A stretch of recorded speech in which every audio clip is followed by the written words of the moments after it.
3, 2, 1, 0.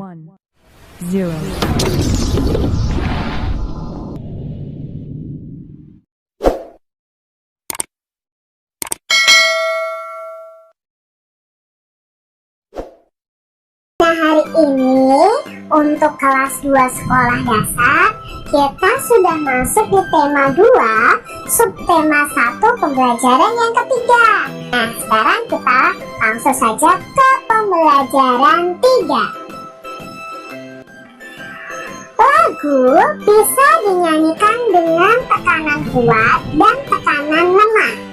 Masih ingatkah kamu lagu Berdayung? Nyanyikanlah kembali lagu tersebut bersama temanmu. Jadi lagunya seperti ini ya. Lajulah perahuku, laju meluncur di air biru. Lajulah perahuku, laju ke tempat yang aku tuju. Jangan hirau angin datang, biarkan bertiup kencang. Lajulah perahuku, laju ke tempat yang aku tuju. Ini lagu Berdayung ciptaan dari Pak Ate Mahmud. Nah, kita lihat di sini ada tanda garis merah dan ada tanda garis bergelombang ini yang berwarna biru. Nah, untuk tanda merah itu dinyanyikan keras, sedangkan yang bertanda gelombang biru ini dinyanyikan lembut. Baris yang tidak bertanda dinyanyikan biasa. Jadi ada tekniknya dalam menyanyi ini. Contoh ya, ini lajulah perahuku, ini ada tanda biru bergelombang, berarti dinyanyikan lembut. Lajulah perahuku, laju. Yang tidak ada tandanya berarti dinyanyikan biasa. Sedangkan yang bertanda merah itu harus dinyanyikan dengan tekanan yang kuat sehingga menyanyikannya dengan keras. Ayo mengamati. Nah, ini ada gambarnya. Gambar tersebut ada ciri-cirinya. Aku adalah sebuah benda. Bentukku segi empat. Aku digunakan untuk menulis sesuatu. Aku juga dapat dilipat menjadi beragam bentuk. Misalnya bentuk perahu, bentuk pesawat, bentuk burung, dan lain-lain. Apakah aku? Kalau dari gambar dan keterangan ini, bendanya apa ya? Ya, ini adalah kertas. Nah, kertas itu berbentuk segi empat. Bisa digunakan untuk menulis sesuatu. Bisa dibentuk menjadi perahu, pesawat, burung, dan lain sebagainya. Jawablah pertanyaan berikut. Benda apakah yang dimaksud? Ya, yang dimaksud adalah kertas. Apakah kamu mempunyai benda tersebut? Pasti punya ya. Bagaimana bentuknya? Nah, bentuknya ada yang persegi panjang, mungkin ada yang persegi juga. Apa kegunaan dari kertas itu? Ya, kegunaannya untuk menulis sesuatu. Juga bisa dilipat menjadi beragam bentuk seperti pesawat, perahu, burung, dan lain sebagainya.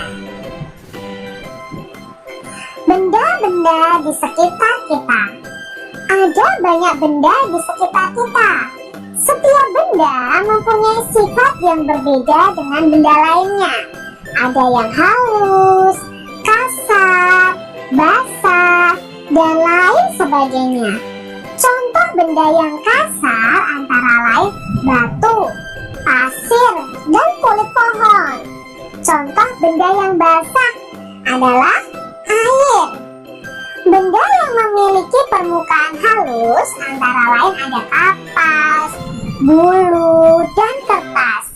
Tentunya masih banyak sifat-sifat lain dari benda-benda di sekitar kita. Bentuk benda juga beragam, ada yang bentuknya tetap, ada juga yang berubah. Bentuk pensil dan kertas akan selalu tetap walaupun telah dipindahkan ke tempat yang berbeda. Nah, di sini bentuk-bentuk benda itu akan berubah-ubah. Berubah ada juga yang tetap. Contohnya kalau pensil ditaruh di atas meja, ya bentuknya seperti pensil. Ditaruh di dalam gelas, ya bentuknya seperti pensil, tidak akan berubah. Tapi ada juga benda yang bentuknya berubah-ubah sesuai tempatnya. Nah, nanti akan kita pelajari. Sedangkan air di dalam gelas ini, jika dipindahkan ke botol, bentuknya akan berubah menyerupai botol. Nah, ini berbeda. Pensil dengan air berbeda. Kalau air dimasukkan ke dalam gelas, bentuknya akan seperti gelas. Kalau dimasukkan ke dalam botol, bentuknya seperti botol. Jadi kalau air ini berubah-ubah sesuai bentuk tempatnya atau bentuk wadahnya. Nah, setiap kata itu memiliki makna atau arti. Kita akan belajar beberapa makna atau arti sebuah kata yang ada di dalam teks bacaan tadi. Nah, di sini punya beberapa kata yang akan kita cari tahu makna atau artinya. Nah, kata yang pertama adalah halus. Halus itu arti atau maknanya apa ya? Halus itu arti atau maknanya adalah licin, lembut, atau tidak kasar. Itu namanya halus. Kata yang berikutnya adalah kasar. Nah, kasar ini memiliki arti kata apa ya? Kasar ini artinya adalah kesat atau tidak halus. Berikutnya ada kata basah. Pakaian itu basah. Basah itu artinya apa ya? Basah itu artinya mengandung air. Kata berikutnya tetap. Nah, tadi ada pensil, kalau dipindah-pindahkan tempat, bentuknya akan tetap. Tetap itu berarti tidak berubah keadaan atau bentuknya. Lalu ada kata berubah. Nah, kalau berubah kan berarti berubah-ubah, artinya berbeda dari semula. Jadi ini arti kata dari kata halus, kasar, basah, tetap, dan berubah. Sifat-sifat benda. Nah, di sini kita akan mempraktekkan untuk mengetahui sifat-sifat benda. Kalian bisa sediakan alat dan bahan yang diperlukan, yaitu ada kertas, batu, piring, gelas. Lalu kita cari tahu cara kerjanya. Yang pertama, letakkan kertas di lantai. Perhatikan bentuk dan besarnya. Nah, kamu letakkan dulu kertasnya di atas lantai. Lalu ambil kertas itu dan pindahkan ke dalam piring. Apa yang dapat kamu lihat? Apakah kertas itu berubah bentuknya? Tidak ya, kertas tidak berubah bentuknya. Lalu ambil batu dan letakkan di atas meja. Amati bentuk dan besarnya. Lalu yang keempat, pindahkan batu tersebut ke dalam gelas. Apa yang dapat kamu lihat? Apakah batu itu berubah seperti gelas? Tidak ya. Berdasarkan kegiatan ini, apa yang dapat kita simpulkan? Nah, kita bisa tuliskan kesimpulannya. Kertas tadi ditaruh di lantai lalu dipindah di piring, tidak berubah, tetap bentuknya. Begitu juga dengan batu, ketika ditaruh di atas meja lalu dimasukkan ke dalam gelas juga bentuknya tetap. Berarti kesimpulannya apa? Nah, ini simpulannya. Yang pertama, kertas dan batu tidak akan berubah bentuk dan ukurannya walaupun berpindah-pindah tempat. bentuk dan ukurannya akan sama. Lalu kesimpulan yang kedua, kertas dan batu adalah benda padat yang kita pelajari di pembelajaran 1. Sifat benda padat ini, kertas dan batu ini, tidak akan berubah bentuk dan ukurannya. Semuanya akan tetap, ya, walaupun berpindah-pindah tempat. Kalau batu ditaruh botol, ya ukurannya segitu, bentuknya seperti itu, tidak akan berubah-ubah bentuk dan ukurannya. Itu sifat benda padat. Kertas, batu, piring, dan gelas adalah benda padat. Benda padat walaupun dipindahkan tempat, bentuknya selalu sama dan tidak berubah. Nah, di sini punya perahu nih yang dibuat dari kertas. Nah, perahu sendiri ada dua kelompok, perahu kelompok biru dan perahu kelompok merah. Nah, perahu kelompok biru dan kelompok merah itu jumlahnya masing-masing sama, ada 3 dan ada 3.